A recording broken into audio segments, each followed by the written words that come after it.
En otro video yo te hablé de la prudencia. ¿Y te acordás que te dije que la prudencia estaba basada en la realidad de las cosas? Y que si no basás la realidad, si vos no comprendés la realidad, difícilmente puedas ser prudente. Bueno, hoy quiero hablarte de la justicia. A ver, de la justicia hablamos todos, es lo que más se habla hoy en día. Pero verdaderamente, ¿entendemos qué es la justicia? Porque acordate, vos querés educar a tu hijo en las virtudes y querés educarte en las virtudes, tenés que saber al menos qué significan cada una de las 4 virtudes cardinales. Y para mí no hay mejor autor que Joseph Pieper en sus comentarios sobre lo que dice Santo Tomás y Aristóteles sobre el concepto, la concepción clásica de las virtudes, y especialmente sobre las virtudes fundamentales. Joseph Pieper empieza su tratado, su pequeño escrito, ensayo sobre la justicia, citando a Santo Tomás de Aquino, que dice: la corrupción de la justicia tiene 2 causas. La falsa prudencia del sabio, y de esta ya hablamos extensivamente en el video de la prudencia, y si no lo viste, te lo dejo acá arriba linkeado para que vos lo veas después, y la violencia del poderoso. La corrupción de la justicia tiene 2 causas: la falsa prudencia del sabio, el que te dice no te la juegues, ojo con eso, no nos metamos, seamos tolerantes, y la violencia del poderoso, el que no le importa un soto ser tolerante o lo que fuera, él impone su voluntad. A ver, el tema de la justicia es complejo porque es muy simple. ¿Cómo? Claro, es un tema muy simple.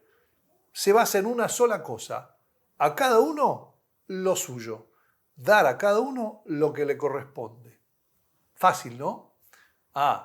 Pero como todas estas frases simples requiere que la desgranemos un poquito y vamos a ver que es un poquito más complejo. Pero bueno, vamos a ver qué es lo debido. ¿Te acordás que yo te dije que la prudencia subyace a todas las otras virtudes? Porque la prudencia te habla de la realidad, de lo que es, y lo que es luego decimos es verdad y por lo tanto es bueno. Bueno, la justicia está en esa parte de la verdad. Una vez que vemos lo que es en la prudencia, la justicia nos dirá qué esto que es, cuál es la verdad de esto y qué es lo que se le debe. ¿Qué es lo suyo según esa verdad, esa realidad de lo que es? Y no es esa verdad como si hubiera varias verdades sobre lo mismo, no. Lo que es, objetivamente hablando, en cada caso. Entonces, lo primero que tenemos que hacer es ver qué son las cosas. ¿Y cuál es la discusión hoy en día? Hoy en día la discusión, la sabemos, vemos, mira, la urgencia es cómo volvemos a hacer este mundo injusto un mundo justo. ¿Por qué? Porque el pecado nos ha turbiado completamente la mirada y lo que ha hecho es que hoy llamemos bueno lo malo y malo lo bueno. Y tanto es así que hoy tenemos, por ejemplo, temas como cuáles son los derechos del hombre, ¿no? Derechos del hombre, ¿qué significa derecho? ¿Cuál es la cuestión de la guerra justa? ¿Esta guerra es justa o injusta? ¿Cuáles son los crímenes de guerra? Hoy decimos de lesa humanidad. El problema de la responsabilidad en el caso de una orden injusta, ¿debo seguirla, no debo seguirla? El derecho de oponer resistencia a una autoridad que no es legítima, ¿qué es lo que legitima una autoridad o no? La pena de muerte, el duelo, la huelga política, la igualdad de los derechos del hombre y la mujer, todos estos conceptos muy modernos constituyen toda una controversia. Y cada uno de ellos está íntimamente relacionado con la justicia. Estoy citándolo acá a Joseph Pieper, te lo voy a resumir. Entonces, nosotros hablamos de injusticia. Mirá, Pieper dice con mucho acierto, uno de los tantos nombres que le damos a la infelicidad hoy en día, tal vez el más importante, es la injusticia. La miseria, decimos, es horrible, pero bueno, en la miseria se puede ser digno, hay un montón de cosas, o sea, se sufre pero dignamente. Pero la injusticia es como algo irremediable, algo que uno dice va más allá de la miseria, ¿no es cierto? Es una desgracia mucho más fuerte. ¿Y cómo sabemos qué es la justicia? ¿Cómo llegamos a definir la justicia? ¿Cómo sabemos cuando debemos darle a cada cual lo suyo? Porque vivimos en un mundo de pecado, diría Aristóteles, sin decir pecado, diría, mirá, Lo más fácil es que mires las diversas formas de injusticia para que te des cuenta dónde está el error. ¿Cómo es que podemos ver por la injusticia lo que es la justicia? Bueno, si a cada uno hay que darle lo suyo, toda injusticia significa que a alguien que se le debe algo, eso es retenido. Por ejemplo, que te retengan tu salario después de que hayas trabajado honestamente. O que se le haya quitado algo que le corresponde. Cuando entra un ladrón a tu casa y te roba algo, vos decís, eso es injusto, me robó lo que era mío, ¿no? Y que se le quite o retenga, no por una desgracia natural, por una mala cosecha, se incendió el campo, un terremoto, sino por acción del hombre, ¿sí? Entonces, la justicia, dirían algunos, es el modo de conducta o el hábito de conducta, el modo de conducta según el cual un hombre, movido por una voluntad constante e inalterable, da a cada cual su derecho. ¿Qué es esto? La justicia es la conducta habitual por la cual una persona que es justa siempre está movido por una voluntad, o sea, que no inamovible, o sea, que quiere decir que tiene un hábito de dar a cada cual lo que le corresponde por derecho. Y este es todo un tema, ¿no? El tema del derecho. Antes de hablar de justicia hay que hablar de derecho. Derecho es qué es lo que me corresponde por naturaleza, por lo que soy, por quién soy. Y acá tenemos que comparemos, por ejemplo, la definición que nos da Aristóteles o Santo Tomás con otras definiciones, ¿no? Pero para que entendamos bien, ¿no?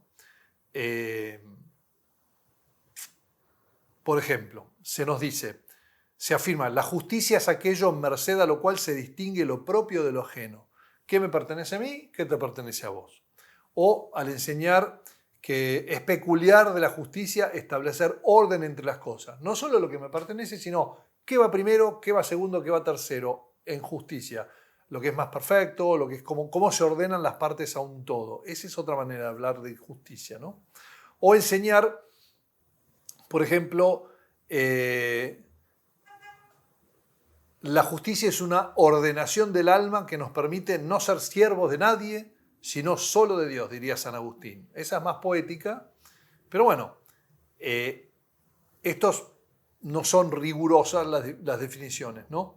Pero lo que sí es riguroso es decir, a cada cual lo que le corresponde por lo que es. Y por lo que es, ¿qué es lo que determina qué es lo mío y qué no es lo mío? ¿Cómo puede ser que haya algo que sea mío? Y por lo tanto, si algo es mío, todo el mundo todo poder humano, o sea, todo ser humano está obligado a dármelo o a dejármelo, no quitármelo.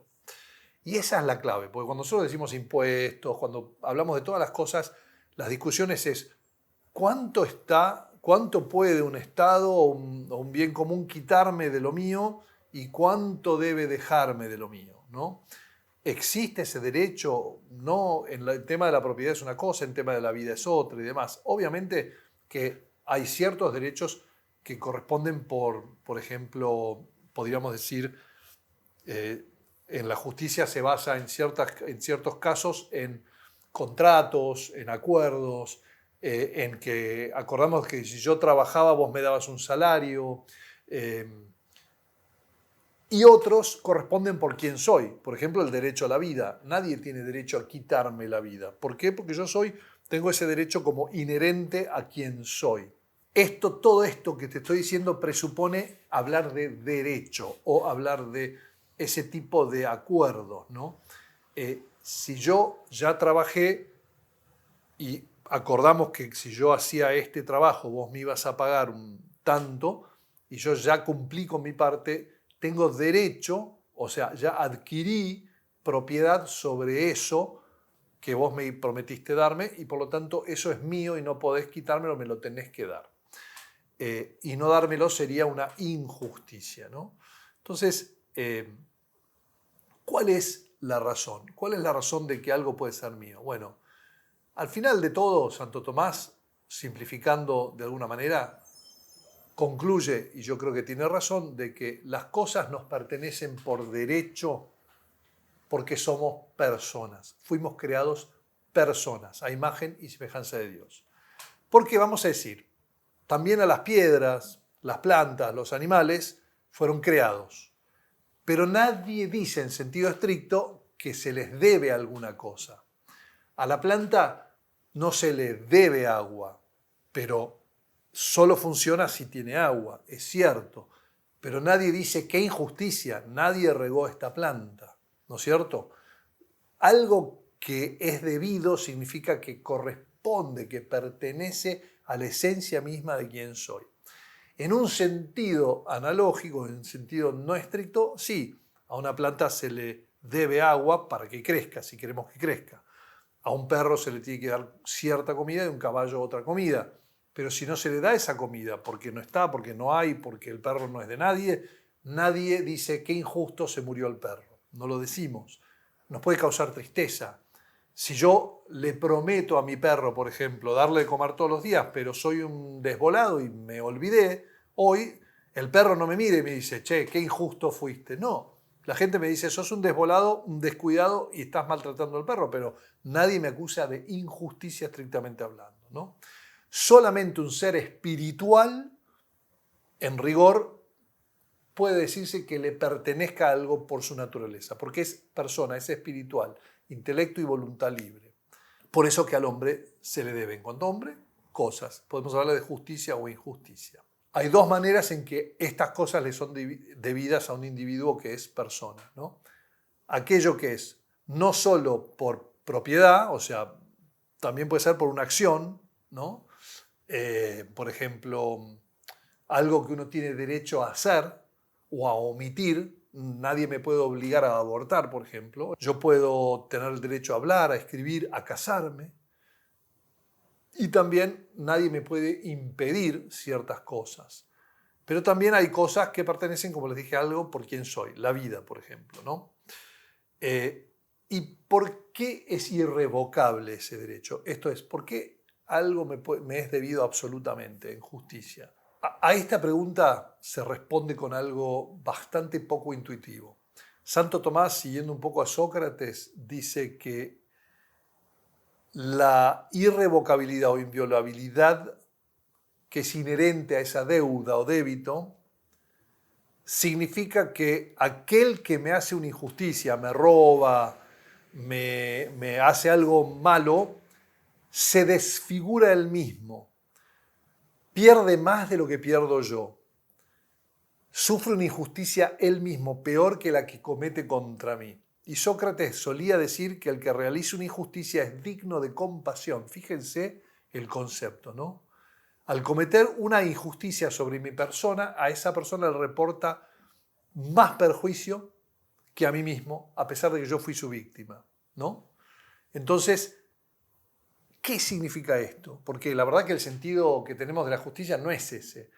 Y es que el hecho de que la justicia pertenece al recto ser del hombre. Si todo esto te es complicado, no te culpo, pero vamos a reducirlo a esto. La justicia pertenece al recto ser del hombre significa que la justicia pertenece a lo que es el hombre, a lo que es. Y acordate lo que yo te decía con la prudencia, ¿no? Las cosas son, y por lo que son, tienen que ser tratadas de una manera cierta, de cierta manera. Los límites me determinan y eso mismo al mismo tiempo me dicen qué puedo y qué no puedo hacer. Yo no tengo alas y no puedo volar. No es injusto que yo no vuele, por ejemplo, ¿no? Pero hay cosas que se me deben por quién soy y por las cosas que hago como persona.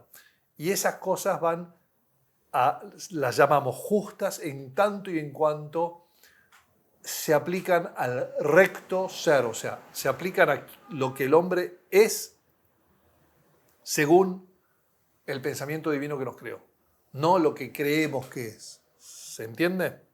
Bueno, a veces decimos la razón de que algo sea debido a un hombre, como les había dicho antes, se encuentra en que, bueno, tenemos pactos, ¿no? Contratos, promesas, disposiciones legales, leyes, y otras las buscamos en lo que somos precisamente, ¿no?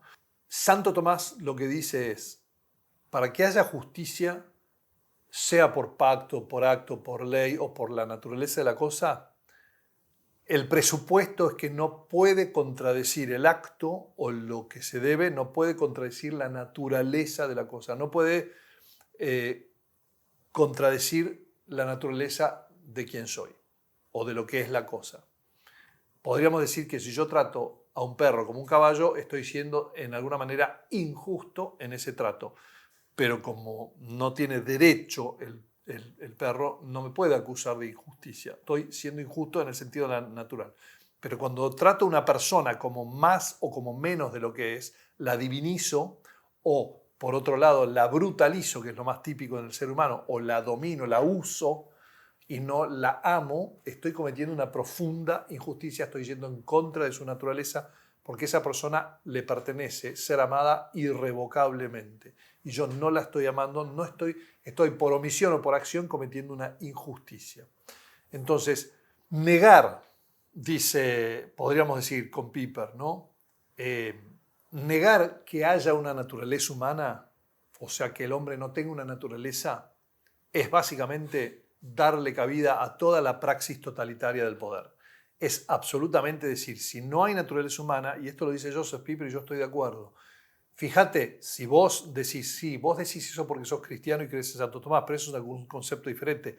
¿Qué los que dicen que no hay naturaleza a las cosas? Bueno, te digo, si no hay naturaleza humana, que es la única razón por la cual le puede corresponder algo irrevocablemente, ¿cómo será posible negarse a aceptar esta consecuencia? Hagan lo que quieran con el hombre. O sea, anda a quejarte de un Hitler, de un Mussolini, de un Stalin, de un Mao, de lo que vos quieras. De derecha, de izquierda o de centro. Anda a quejarte. Si no hay naturaleza humana, ¿quién te dijo lo que te corresponde? El que tiene poder. Sonaste. O sea, acordate lo que dice Santo Tomás al principio. Toda injusticia surge de la imprudencia del sabio o del ejercicio total del poder. Entonces, no te podés quejar si vos crees que no hay naturaleza humana. Y tampoco podemos decir que es irrevocable lo que se le debe si la naturaleza humana no estuviese creado por una divinidad, o sea, por un ser divino, por un ser superior. O sea, que la discusión de esa naturaleza no permanece en el ámbito del hombre, sino que lo excede, es algo superior que le es dado, entonces que no tengo derecho a cambiar esa naturaleza. ¿Se entiende? Bueno, en eso está basada la justicia. Y una vez más, nos volvemos a basar esto en el hecho de que la justicia está basada en la virtud de la prudencia, que es la que me determina qué son las cosas en sí. Entonces, esto de que la justicia esté basada en la prudencia nos vuelve a llamar la atención sobre el hecho de que ¿cómo hago para educar a mi hijo en la justicia? Va a decir que tengo dos cosas que enseñarle. Una, la inviolabilidad del ser humano, o sea, el trato exquisito de su libertad, de lo que le es debido en derecho, de todas las cosas que el ser humano se le deben por su naturaleza, y también la irrevocabilidad o no de ciertos pactos, alianzas y cosas de lo que hay, ¿no? A cada cosa debo enseñarle eso, pero además debo enseñarle lo que son las cosas. Y acá una vez más digo, la mejor educación es aquella que es en las artes liberales, donde al chico se le enseña la gramática, la lógica y la retórica como armonías en la palabra, en la oración y en la comunidad, para que él comprenda cómo comportarse de manera prudente y justa ante la comunidad en la que él vive, ante la familia, ante lo que fuere. Y para eso, como no tiene experiencia de vida, su mejor ejemplo van a ser siempre los buenos y grandes libros. Cosa que él va a poder ir viendo ejemplos y ejemplos y ejemplos de justicias e injusticias y entender por qué esto es injusto y por qué esto es justo. Y en esas discusiones va a ir creciendo como un hombre prudente, pero además, al ser prudente, va a tener una medida grande de justicia y se lo vamos a preparar para la vida política, que es algo que nos interesa también a todos, pero sobre todo para la santidad. Espero que este capítulo te haya ayudado más que confundido. Pero entonces, recapitulando, la justicia es dar a cada uno lo suyo es lo que le pertenece por naturaleza. Podemos decir que esto es un derecho irrevocable solamente en las personas. Las personas son aquellas que son imagen y semejanza divina, que son seres espirituales que tienen intelecto y voluntad libre y que esas personas tienen solamente el derecho a esa justicia. Y que nosotros descubrimos qué son las cosas. Al saber qué son las cosas, sabemos lo que le corresponde a cada cosa y luego estudiamos en los casos del actuar humano, nuevamente, todas las maneras de justicia e injusticia para ir viendo cómo es, o sea, estudiando qué es lo que pertenece al derecho y qué no pertenece al derecho. Nos vemos entonces cuando hablemos de la fortaleza.